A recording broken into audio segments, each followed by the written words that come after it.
Alien War Invasion by Rob Harper. Part 3. The aliens had decimated the Earth, but not all was lost. 3 of us had gained special superhuman abilities after being tested upon by the aliens.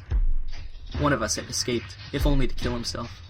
Now a plan is being hatched in my mind to escape too, and to bring the beautiful slave girl I had met in this hell with me. After Newman's escape, we were watched with much more suspicion. We were kept locked in our quarters. This meant spending all my time with Mac. It also allowed me ample time to prepare an escape plan. Newman had kept his ability to project images into the minds of those around him secret. It allowed him to have an ace up his sleeve to escape. I didn't have such an ace. These aliens knew my abilities, and my danger sense wouldn't help that much in escape. Mac, on the other hand, didn't seem like he wanted to get out of here. He was relishing his newfound sense of importance. Newman was an idiot. He almost ruined what we have going here. Luckily, the aliens seem to be loosened up a bit more. Hopefully they'll let us out again soon. Mac was lying on his bunk with his hands behind his head. He seemed to daydream a lot about using his powers. Sometimes I think he forgot that the aliens had wiped out most of the people, including the women. They let Mac out first. It seemed they trusted him more than me. He had been enthusiastic to chase down Newman. I thought it was maybe part of a plan for him to get them to let their guard down. But seeing how he wasn't private, I wasn't so sure. That night my danger sense was constant and burning. When Mac came back, he was looking smug, but at least it would distract me from the pain. Well, it pays to be on their side, chum. He went back to his bunk to daydream again with a smirk on his face. In any other situation, I would have been happy to punch that look off his face. The next day I was let out too. I immediately headed to the square to see if Mela was there. In the time we were apart, she had been constantly on my mind. I had hoped her powers allowed her to feel that. My plans for escape were exasperated when I tried to get her out too. For me, I'd risk getting shot escaping, so I could be more reckless. But when I thought of her, I knew the plan had to be perfect and safe. I moved into the square and looked for Mela. She wasn't there. I was hesitant to ask around, because any of the other slaves could be giving information to the captors. But eventually I broke down and asked a little old gnome-like slave lady I had seen Mela speak with a few times. Mela. Oh, poor Mela. She's too pretty for her own good. I kept telling her she should be ugly like me. No, she... I interrupted the old gnome and demanded what she'd meant. Where was Mela? They gave her to the other, like you, as reward. He did not treat her well. She is in the medical facility. I screamed in rage and headed back to our quarters. I planned to kill Mac and tear the whole base down if need be. He had hurt Mela, and worse. My vision turned red as I turned the corner and saw the bastard standing there smiling. I told you helping had rewards. I charged him at incredible speed that even took him by surprise. I hit him full force with a tackle, and we flew through the air. Mac was a bully through and through, and as such he wasn't prepared for someone to stand up to him. I rained down punches, and felt the satisfying smack of my fist on his flesh. He tried to fight back, but my rage fueled me. I would have killed him then and there.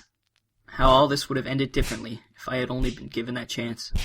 Alien guards pulled me off the severely bloodied man, but I broke away and renewed my onslaught. This is when the pain beams came out. I hadn't felt one since the night I was chosen, but it felt much less painful this time. Then they turned up the intensity. It still took innumerable hits, but eventually the weapons did their job, and I collapsed into unconsciousness.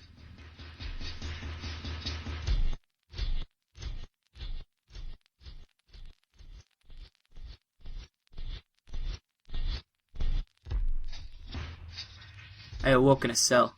It was dark out, so it must have been hours later. All hope escaped me. Any attempt at getting out was gone, and I hadn't even been able to end Mac. My thoughts raced to Mela. I needed to get out for her, even if it meant bending the bars holding me. It was then that I looked at the door to the cell.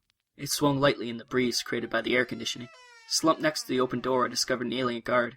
He seemed to be unconscious. I took the opportunity and snuck out of the cell area. I headed to the medical facility in hopes of finding Mela. I ran across more unconscious guards, and used my danger sense to avoid any that hadn't been mysteriously knocked out. I made it to the medical area without any trouble. The place was quiet, with only a few slaves who had been injured during the day sleeping on their beds. I yearned to find Mela. She had to be there. Here. I rushed to the source of the sound and found Mela restrained on a bed. Her face was swollen and bruised. I wanted to go find Mac and end this now. No, we must go. Now. He cannot keep them asleep for long. Before I could ask who, my danger sense screamed behind me. I turned and swung out of the way with a flash of a pain beam. The doctor in charge had found me. The thing about the doctor's suit was it offered very little in the way of protection, and in a flash I was on him. Against an armored guard, I was able to push him back 3 feet. An unarmored doctor didn't stand a chance, and I sent him flying into the far wall. I didn't check to see if I'd killed him. I grabbed Mela and we ran. We made it outside of the walls quickly enough, but my danger sense was becoming more and more alerted. Mela led me towards the falls. The sound of the bass alerted to our escape caught my ears. A figure stepped out of the shadows. You think that I couldn't find you? You're a dead man, and your alien whore is mine. I was happy to see him. I was going to throw him over the falls. Then he pulled out an alien rifle. I guess he wasn't as stupid as he looked. The rifles disintegrated wherever they hit. His speed matched mine. I was caught dead right. Enough. Newman stepped out of the darkness and sent a psionic blast at Mac, and even I felt the edge of it. I don't know what Newman had shown Mac, but Mac fell to the ground writhing in agony, while letting out the most blood-curdling noises. I can't say it upset me. Mac deserved worse, and I was about to finish the bastard off when the search craft buzzed by looking for us. We had to get away fast. Newman motioned for us to follow him, and we did, leaving Mac for another day. Alien patrols screamed overhead, and their hover bikes were fast approaching. Our newfound freedom seemed short-lived. Do not worry. He has a plan. Newman led us to the fall's edge. I was dubious until I saw a little path leading down. I had heard of the tunnels behind the falls, but had never done the tourist attraction myself. I guess the aliens hadn't either. Newman led us straight behind the thundering cataract into the cave system. He knew his way, but I was soon lost. Eventually we saw a light ahead that led to an open area. Within was a small group of people, including women and children. Mela looked to me and smiled, like the first time we met. Even with the abused face, she was stunning. Resistance. The end. For now.